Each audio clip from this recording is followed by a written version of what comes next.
अब प्रश्न होता है कि इतना सरल चीज जब है मुक्त होने के लिए, तो इसको आदमी क्यों नहीं ले? यदि इतना ही सरल है, जो भगवान का चरण में एक दफे दिल से कह दिया, भगवान आज से हम आपको नौकर देंगे, आप हमको जो खुशी हमसे करा दी, तो फिर इसमें क्या मुश्किल? भगवान का दास होने से उसको क्या सम्मान का कुछ कमी होती है? नहीं। देखिए, हम लोग भगवान का दासत्व कर रहे हैं, सब दुनिया में घूम रहे हैं, यही सिखा रहे हैं। ये देखो जी, आप भगवान का दास, और कोई इसमें मैजिक नहीं है। ऐसी बात नहीं है जो को हम मैजिक दिखाता है, कोई सोना बना देता है, कोई और कुछ कर देता, नहीं, ये सब हम लोग का पास कुछ है। हम लोग खाली इतना ही कहते हैं, देखो भगवान कृष्णस्तु भगवान साहब, भगवान बताए हैं जो सर्वधर्मान परित्यज्य माम एकं शरणं व्रज, और मैं भी आपको यही अनुरोध कर रहा हूं कि आप भगवान का भक्त हो जाइए, भगवान की सेवा में लो। बस इतना ही हम लोग का। ये जो भगवान का हम लोग दासत्व कर रहे हैं, क्या हम लोग का सम्मान कुछ कम है क्या? कहीं भी जाते हैं तब आप लोग सम्मान करते हैं, तो भगवान का दास होने से दुनिया का सम्मान कुछ कम नहीं होता, दुनिया का सम्मान बढ़ जाता हो। इधर जैसा हम लोग समझते किसी का दास हो जाए तो वो तो मालिक हो गया, और हम तो दास हो गया तो हमारा सम्मान तो कम हो जाए। नहीं, भगवान को दास हो जाइए, आपको सम्मान खूब बढ़िया और बड़ी। दैवी जी सा गुण हुई मम माया दुर्ग, बाती वो नहीं होगा। माया इतना तगड़ी है, वो होने क्यों नहीं, होने को नहीं। इसलिए कहते हैं जो भगवान का दास कौन नहीं होता, भगवान खुद ही बता, नमांग दृष्टि न मूढ़ा प्रबद्धन नराधमा। देखिए, बड़ा उत्तम पदवी, कौन भगवान का दास होने को नहीं चाहता, उसको सब पर्याय बताया। बोलता है एक तो दुष्कृति न मान दुष्कृति न, दुष्कृति का अर्थ होता है सर समय केवल पाप काम कर, उसका नाम है दुष्कृति। कृति का अर्थ होता है बड़ा मगजबाज, बड़ा बुद्धिमान।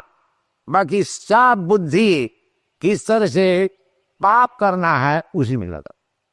तो ये जो व्यक्ति है, न मान दुष्कृत न प्रबद्धन्ते, भगवान तो बोल दे हमारा चरण में प्रपत्ति करो, उसी भगत मुक्त हो जा, माया तुमको छोड़ दे। बाकी ये नहीं करे, क्यों? उसका कारण है जो सब समय पाप का होता, दुष्कृत न। और कौन नहीं करता? मूढ़ा। इसका बड़े बड़े आचार्य लोग इस श्लोक का व्याख्यान बहुत लंबा चौड़ा किया है, उतना व्याख्यान आप लोग का सुनने का समय भी है नहीं, और हमारा भी समय नहीं है। बाकी जहाँ तक है सरलता से आप लोग समझ ली। तो दुष्कृति का अर्थ होता है जो सब समय पाप काम में लिप्त बैठ। और एक मूढ़ा, मूढ़ा का अर्थ होता है गधा। गधा क्यों क्या कहा जाता है? गधा की बुद्धि कम हो, वो दिन भर परिश्रम करता है, धोबी का कपड़ा अपना पीठ में लाद देता है, चल भी नहीं सकता, इतना कपड़ा लेता। बाकी उनको मिलता क्या ना, एक मुट्ठी घास। तो गधा की इतनी बुद्धि है नहीं, जब घास तो कहीं भी जाए मिल जाए। ये गधा का, ये धोबी के लिए मैं कह इतना परिश्रम क्यों करता, ये बुद्धि उनकी है। वो समझता धोबी हमको खाने को देता है, एक मुट्ठी घास ये हमको धोबी दे। अतः जितना 2 टन कपड़ा हमारा ऊपर जो लाद देता है, ये हमको बहन करना चाहिए, इसका नाम है गधा। तो साधारण कर्मी लोग है, रात दिन परिश्रम करते, सब पैसा खूब कमाता है, बाकी दूसरे के लिए। वो जैसा धोबी, वो खाता है 2 रोज बस, ऐसी बात नहीं है कि 2 लाख रुपया आज हमने कमाया है तो हम आज सोना का रोटी बना सकते। अरे सोना का रोटी नहीं खाएगा तो रोटी खाए, हाँ गेहूं का रोटी खाने का।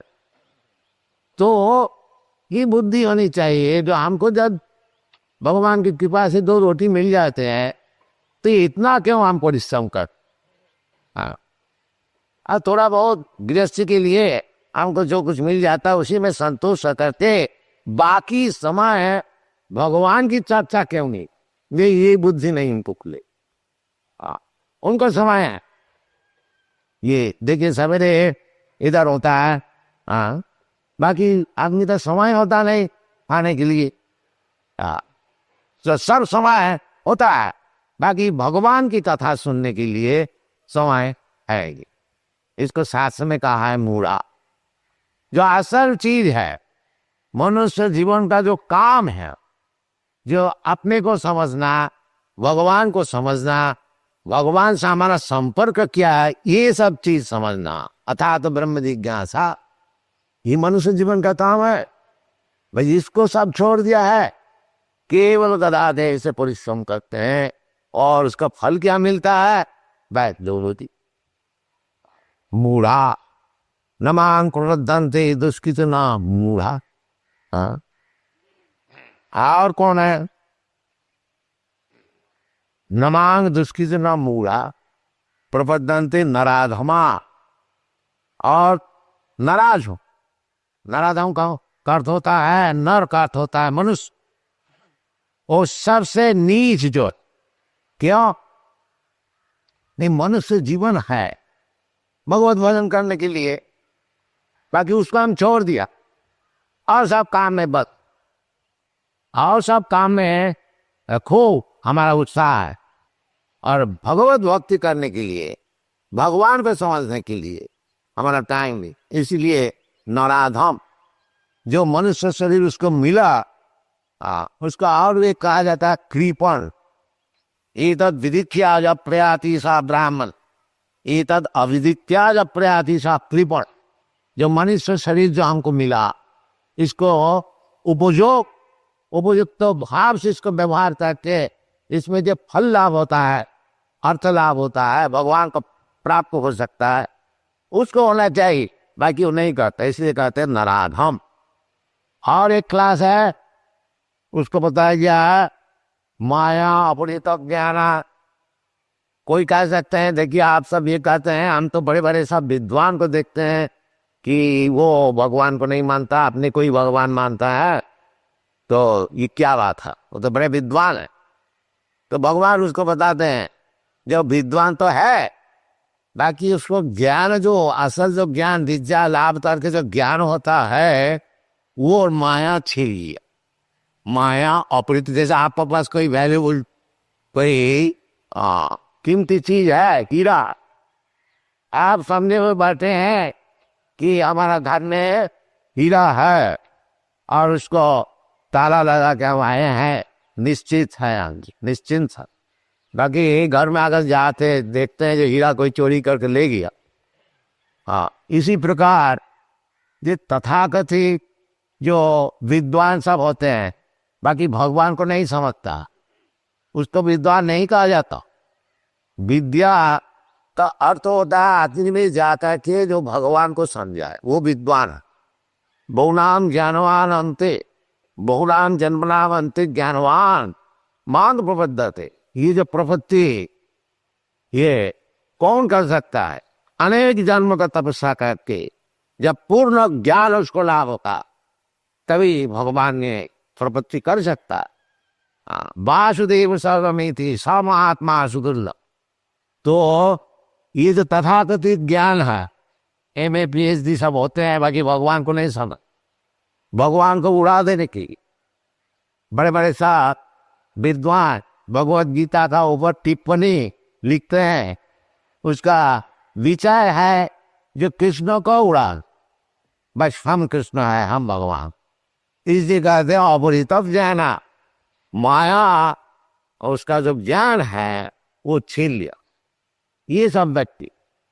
तो ये सब क्यों होता है, जो महापाप करते हैं और मूढ़ा होते हैं, नराधम होते हैं, और माया के द्वारा ज्ञान जो है उसको छीन लिया जाता है। ये सब क्यों होता?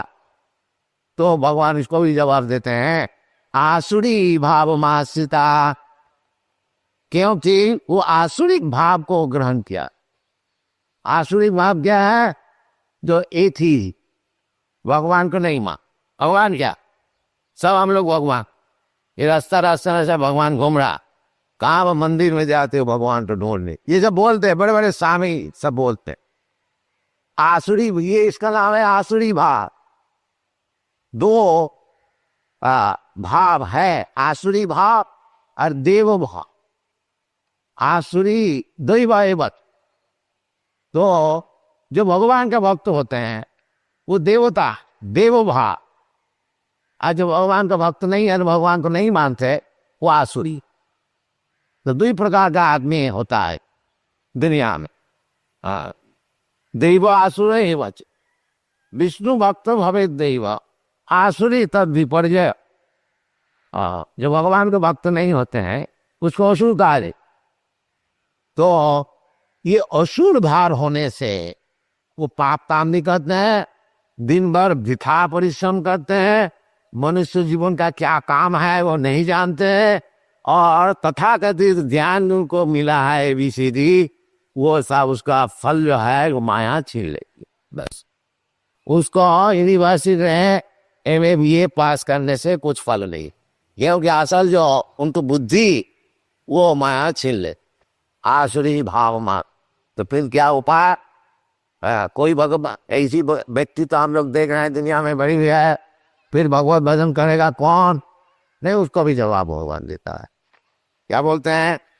चतुर्विधा भजन्ते म जना सुकृत नावती, आर्त जिज्ञासु अर्थार्थी ज्ञानी च भरतर स्वभाव। कहते हैं 4 प्रकार के जो व्यक्ति है जो पाप नहीं करते, पुण्य कर, सुकृत, तो वो दुष्कृति हुआ, सुकृत अच्छा काम कर। इसलिए शास्त्र में सबको उपदेश देता है, जो अच्छा काम करो, पुण्य काम करो, यज्ञ करो, दान करो, तपस्या करो, गंगा स्नान करो, तीर्थ यात्रा जाओ, झूठ ना बोलो, अन्न सन इधर उधर खाओ नहीं, सात्विक भोजन करो, ये सब साथ। इसका मतलब है सुकृत, जो बुरा काम नहीं कर।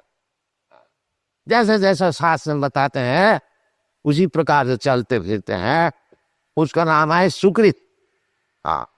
इसलिए धर्म शास्त्र मानना चाहिए, आगे जाकर के भगवान का विषय हमारा समझ में आएगा। और यदि हम लोग शास्त्र का विधि जो है उसको नहीं मानते हैं, मन माफी करेंगे, जो खुशी खाएंगे, जो खुशी करेंगे, तो फिर आगे जाके भगवान का संपर्क नहीं बनेगा।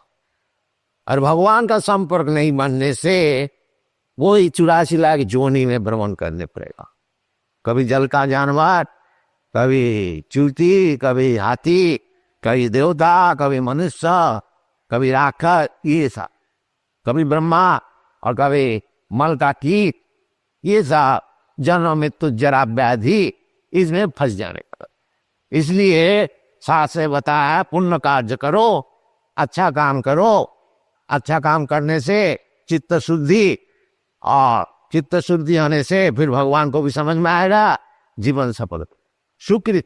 तो कलियुग में मनुष्य इतना पतित है कि ये शास्त्र का विधि अनुसार जो अच्छी काम है वो नहीं कर सकते। मंद्या समंद मत, उनकी बुद्धि सब मंद हो गया और मत भी मंद हो। मंद्या समंद मत, मंद भाग्या, और भाग्य भी खराब। कोई अगर चाहता भी है कि हम भगवान का भजन करेंगे तो कहीं फंस जाता है, कोई राक्षस बोल देता है जो हम भगवान हैं, उसमें फंस जाता। मंद भाग्या, ये कलियुग का यही सब असुविधा है। इसलिए कलियुग में शास्त्र विधान दिया है, जिस तरह का मनुष्य अत्यंत पतित है, ये सब साधन भजन कुछ नहीं कर सके, इसका एक ही चीज दिया जाए। क्या थी? हरे नाम हरे नाम इव केवलम कलो नास्ति नास्ति गतिरन्यथा। कलियुग में वो जो जगदान तपक्रिया ये सब हो नहीं सकेगा, वो सब आदमी सब बिगड़ी। इसलिए 3 दफे का कलो नास्तिव गतिरन्यथा। और वो सब गतिविधि सब है शास्त्र में, यज्ञ करो, दान करो, तपस्या करो, ये सब हो नहीं सके था, आदमी इतना पतित हो गए। फिर क्या किया जाए? हरे नाम इव केवलम, केवल सर्वसमाय हरे कृष्ण कृष्ण कृष्ण हरे हरे, हरे राम राम। इसको जब देखिए इसका फल हो रहा। ये जो पाश्चात्य देशीय सब क्या है हमारे साथ है, देखिए एक हरि नाम करने के लिए और जैसे जैसे हम बताते हैं उसको ठीक पालन करते हैं। देखिए कैसा ये लोग आगे बढ़। ये कलियुग का एकमात्र औषधि भवोषध हरे नाम। Thank you. हरे